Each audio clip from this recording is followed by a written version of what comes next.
জয় গুরু। আজ আমরা পড়ব সত্যের পথ। লিখছেন শ্রীমৎ যোগানন্দ। জয় গুরু। নিত্য নিরবিচ্ছিন্ন অনুপেক্ষ সুখভাব, প্রসাদ ভাব বা আনন্দ ভাব, সত্য শুদ্ধ ও পূর্ণ জ্ঞান এবং নিত্য চিরস্থির ও ত্রিকালাতীত জীবন্ত অবস্থা, অর্থাৎ এক কথায় সচ্চিদানন্দ অবস্থা যে পথে লাভ করা যায় তাকেই বলে সত্যের পথ। উহাকে অদ্বৈত ও অভেদ আত্মার পথ, ঈশ্বরের পথ অথবা ব্রহ্মের পথও বলে। উহার অন্যান্য নাম ব্রহ্মযান, আত্মযান এবং অব্যক্তের পথ। এই পথ জীবত্বের অন্তর্গত চতুর্বিংশতি তত্ত্বভাবের অতীত। পঞ্চভূত দেহ, মন, অহং এবং স্বভাবাদী তত্ত্ব বা ভাবসমূহ স্বভাবতই অনিত্য, দেশ কাল কর্মাধীন এবং মায়াময়। অতএব জীব চৈতন্য তাহার দেহ, মন ও স্বভাবাদি লইয়া কদাচ ওই সচ্চিদানন্দ অর্থাৎ আত্মার অবিনশ্বর পূর্ণ জ্ঞানময় নিত্যানন্দপূর্ণ জীবন লাভ করিতে অধিকারী হয় না। উক্ত চতুর্বিংশতি তত্ত্বভাবনিচয়কে ক্রমে ক্রমে অতিক্রম করিয়াই সত্যের পথে আরোহণ ও সচ্চিদানন্দ আত্মিক অবস্থা লাভ করিতে হয়। ক্ষিতি প্রভৃতি 5টি ভূতভাব, তাহাদের শব্দাদি 5টি গুণভাব, 10টি ইন্দ্রিয় ভাব এবং বাসনা, মন, সংস্কারমূলক ভেদ বুদ্ধি, অবিদ্যামূলক অহংকর্তা জ্ঞান ও স্বভাব, এই 24টি চতুর্বিংশতি তত্ত্ব বলে। ইহার মধ্যে প্রথম 20টি তত্ত্বকে সাধারণভাবে দেহভাব ও শেষের 4টি তত্ত্বকে সাধারণভাবে চিত্ত বা মনোভাবও বলা যায়। ইন্দ্রিয়গণ দেহ ও মন উভয়েরই অংশ বলিয়া উহারা দেহ ও মন উভয়েতেই অবস্থান করে। সুতরাং জীবভাবে যাবৎ এই আধিভৌতিক দেহভাব এবং আধিদৈবিক চিত্তভাব সংযুক্ত থাকে, তাবৎ তাহার কদাচ সত্য আত্মা, অক্ষরত্ব বা ব্রহ্মত্ব লাভ হইতে পারে না। ক্ষিতি, অপ, তেজ, মরুদ, বোম নামক পঞ্চবিধ ভূত ও তাহার গুণাবলী সর্বতোভাবে দেশ কাল ও কর্মভাবের অধীন। ওই দেশ কাল ও কর্মের স্বরূপই হইতেছে খণ্ডভাব, ভেদভাব, অস্থির বা প্রবাহ ভাব এবং উৎপত্তি স্থিতি বিনাশ ভাব। ওই কারণে উহারা মায়া বলিয়া উক্ত হয়। কাল যেমন অবিরাম গতিতে নিত্য প্রবাহ ধর্মশীল, অচিরস্থায়ী এবং উদয় ও বিলয় ধর্মসম্পন্ন, দেশভাব বা স্থানভাব যেমন খণ্ডবোধ, অবিদ্যা ও কুসংস্কার সঞ্জাত কল্পনাময় দৃশ্যমাত্র এবং কর্মভাব যেমন অনিত্য, চঞ্চল ও চিরপরিবর্তনশীল ধর্মশীল, এই পাঞ্চভৌতিক দেহগুলি জগৎ, বিশ্ব, সংসার বিষয়াদি ও তেমনি স্বভাবত ক্ষণস্থায়ী দৃশ্য এবং নিত্য পরিণামী অবস্থা মাত্র। ভৌতিক দেহযন্ত্র কদাচ চিরকাল একইভাবে থাকিতে অধিকারী নহে। যাহা ভূত তাহা উৎপত্তি স্থিতি নাশভাবের অধীন এবং তাহা সর্বতভাবে কর্মসম্ভূত অবস্থা। সুতরাং ওই দেশ কাল কর্মভাবোৎপন্ন ও তদধীন ভূত বা দেহভাব কদাচ নিত্য, সত্য, অমর বা অক্ষর হইতে পারে না। অতএব অমর জীবন লাভ করিতে হইলে জীব চৈতন্য ও জীবাত্মাকে ওই আধিভৌতিক দেহভাব, দেশভাব, কালভাব, কর্মভাব ও ইন্দ্রিয়ভাবের উপর উঠিতেই হইবে। অতঃপর আধিদৈবিক মনোভাব বা চিত্তভাব ও দেহভাবের ন্যায় দেশকাল কর্মাধীন। অধিকন্তু উহা অনিত্য, বাসনা ও সংস্কার স্বরূপ। সংকল্প ও বিকল্প নামক যে অবিদ্যা বা অজ্ঞান, তাহাই বাসনা ও সংস্কারাচ্ছন্ন চিত্ত বা মন বলিয়া উক্ত হয়। অবিদ্যায় সংস্কার ও বাসনার জননী। আত্মার পূর্ণ জ্ঞানের ওপর অবিদ্যা বরণ থাকার জন্যই মন বা চিত্ত ইহা চাই, উহা চায় না, এই রূপ হোক, ওই রূপ যেন হয় না ইত্যাকার সংকল্প করিতে থাকে। যেহেতু জ্ঞান যদি অজ্ঞান মুক্ত হয়, তবে বিশ্ব ঘটনার আদ্যপান্ত যুগপৎ উহাতে দৃষ্ট ও লব্ধ হইয়া পড়ে। তৎপর খণ্ড ও ভেদ ভাবাত্মক বুদ্ধির নাম সংস্কার। উহাও অবিদ্যা বা অজ্ঞান সম্ভূত, কারণ পূর্ণ ও অনাবৃত জ্ঞানে কদাচ ভেদ ও খণ্ডভাবে স্থিতি লাভ হয় না। দ্বৈত, বহুত্ব, খণ্ড ও ভেদ এ সকল ভাব মায়ার কল্পনা সম্ভূত অবস্থা মাত্র। অতএব চিত্তভাবের মূলে সম্পূর্ণরূপে অজ্ঞান বা অবিদ্যায় অবস্থান করে। পূর্ণ জ্ঞানে কোনো অজ্ঞান, অভাব বা অশক্তি থাকিতে পারে না। এই হেতু ওই বাসনা সংস্কারযুক্ত চৈতন্য স্বরূপ যে চিত্ত বা মনোভাব, তাহা লইয়া ওই সচ্চিদানন্দ আত্মিক অবস্থায় আরোহণ করা যায় না। অতএব দেহ, মন, অহং, অবিদ্যা, কর্ম, স্বভাব ও ভেদবুদ্ধিকে অতিক্রম করত ওই আধিভৌতিক ও আধিদৈবিক দৃশ্য স্বরূপ জগৎভাবের সম্পূর্ণ অতীত হইয়া ওই সত্য লাভ করিতে হয়। আত্মা দ্বারাই সত্য লাভ বা সত্য দর্শন করা যায়, কিন্তু এই দেহ ও মনকে ক্রমে জ্ঞান, যোগ ও তপ দ্বারা ক্রমশ সেই আত্মার অবস্থায় পরিণত করিয়া তুলিতে হইবে। যদিও এ সকল কার্য খুব কঠিন বলিয়া বোধ হয়, তথাপি বহু মানব দেবতা ঋষি এই পথে সত্যকে লাভ করিয়াছেন এবং এখনও করিতেছেন। দৃঢ় সংকল্প থাকিলে অবশ্য সুদীর্ঘ কালান্তে সত্য লাভ হয়, কিন্তু চাই অকপট ও সত্য প্রাণের চেষ্টা।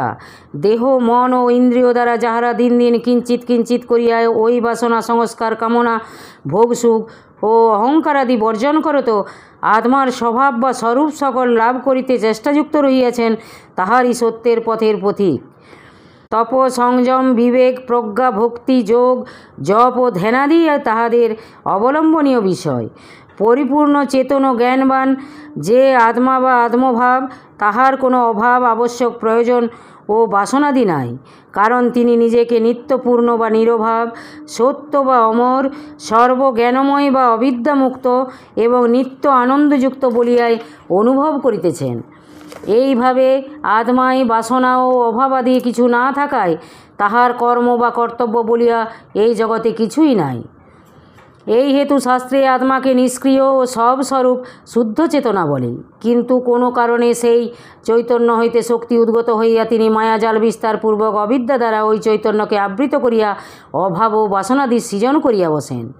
তাহাতে অবিদ্যামুগ্ধ আত্মায় বা চেতনায় বাসনা ইন্দ্রিয় কর্মশক্তি ও দেহ সংযোগ হয় এবং তাহার জ্ঞানে কর্মের আবশ্যকতা বোধের উদয় হয়। ইহাই জীবভাব, শক্তির চৈতন্যের জিনিস। শক্তি চৈতন্যের কন্যা বা স্ত্রী বলিয়া বর্ণিতা হয়।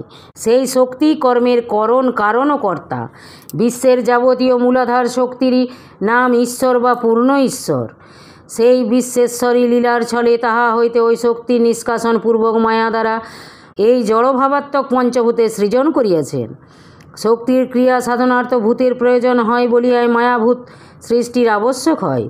ভূত ও দেহ বস্তুত মিথ্যা মায়া ও স্বপ্নবৎ অলীক, কিন্তু তাহা হইলেও ওই ঈশ্বর কল্পারম্ভে একই সময়ে এই বিশ্বে আপনা হতে যে শক্তি বিনির্গত করিয়া এবং মায়া দ্বারা ভূতকণা সমষ্টি রচিত করিয়া দিয়াছেন, তাহা প্রলয় পর্যন্তই স্থির থাকিবে।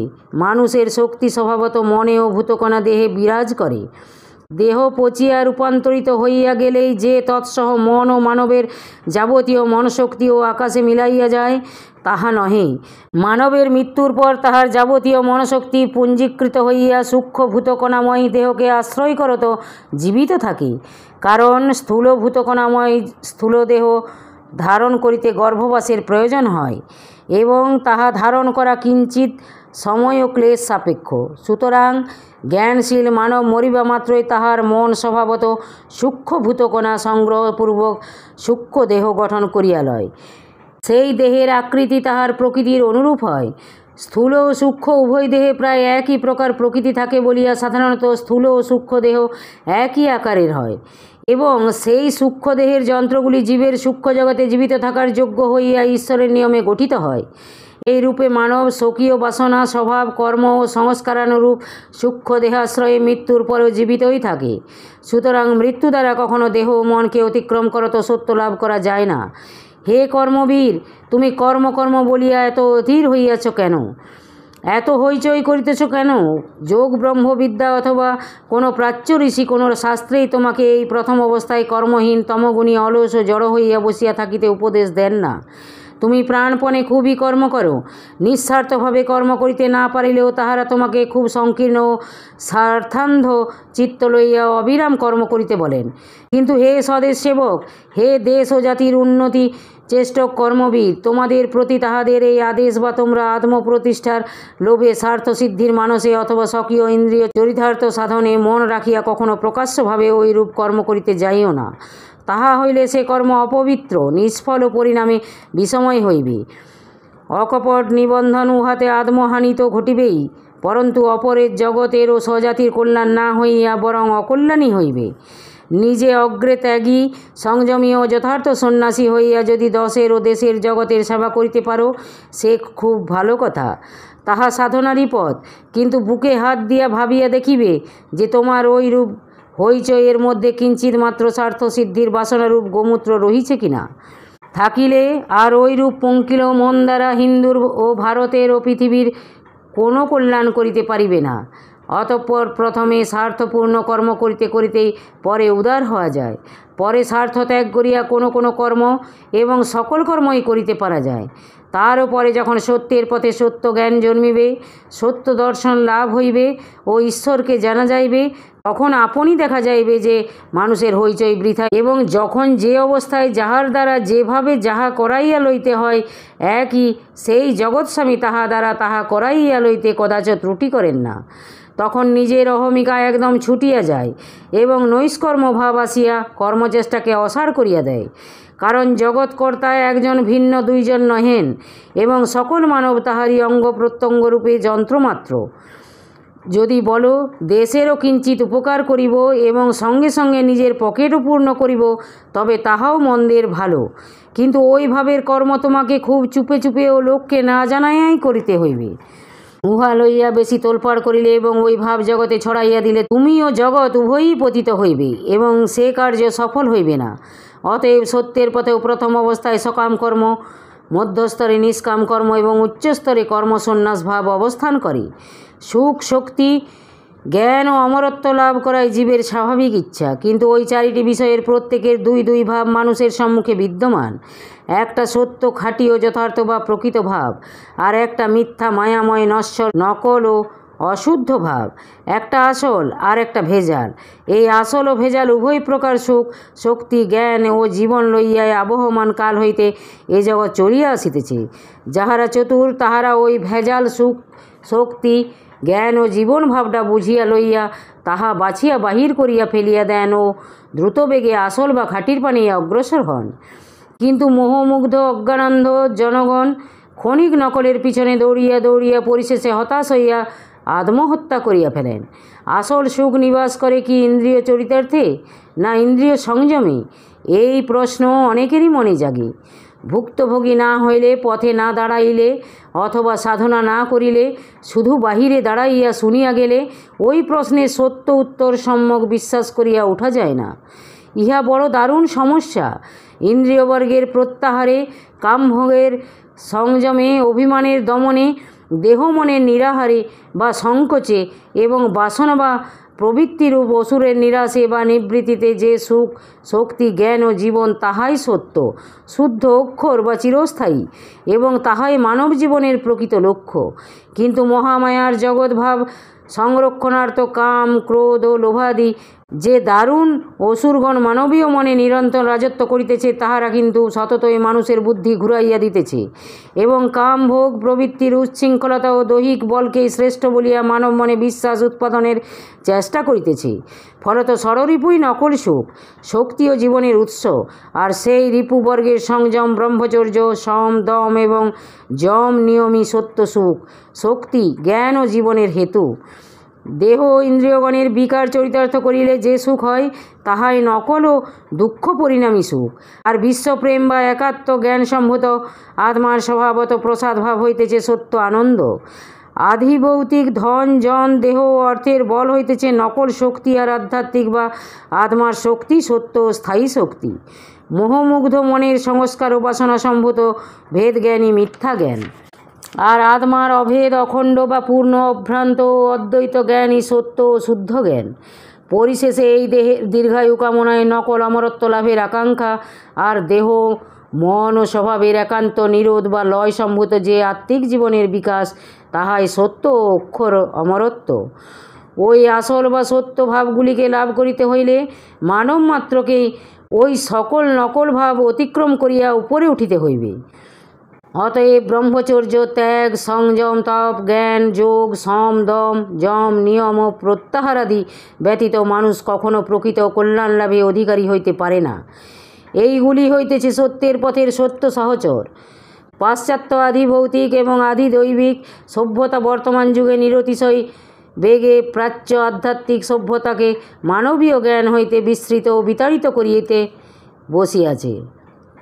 কিন্তু আধিভৌতিক যে ক্ষণস্থায়ী দুঃখ পরিণামী ও ভাবী অমঙ্গলকর, তাহা বর্তমান যুগের মানব তলাইয়া বুঝিবার অবসরপ্রাপ্ত হইতেছে না। ভারতীয় আর্য ঋষি সম্মত সভ্যতা এই প্রকৃত আত্মিক সভ্যতা। ওই সভ্যতার রাজ্যে মানবে মানবে বা জীবে জীবে হিংসা, দেশ ভেদ, বৈষম্য, বিরোধ, নশ্বর রহিক জীবনের উৎকর্ষ চেষ্টা এবং ষড়রিপুর উত্তেজনা নাই। ওই রাজ্যে বিশ্বপ্রেম, অভেদ আত্মজ্ঞান বা সর্বময় একেশ্বর বুদ্ধি এবং আত্মত্যাগই প্রবল বেগে রাজত্ব করে। আত্মিক সভ্যতাসেবী মানব ইহ ও পরকাল উভয়ত্রই কল্যাণপ্রাপ্ত হয়।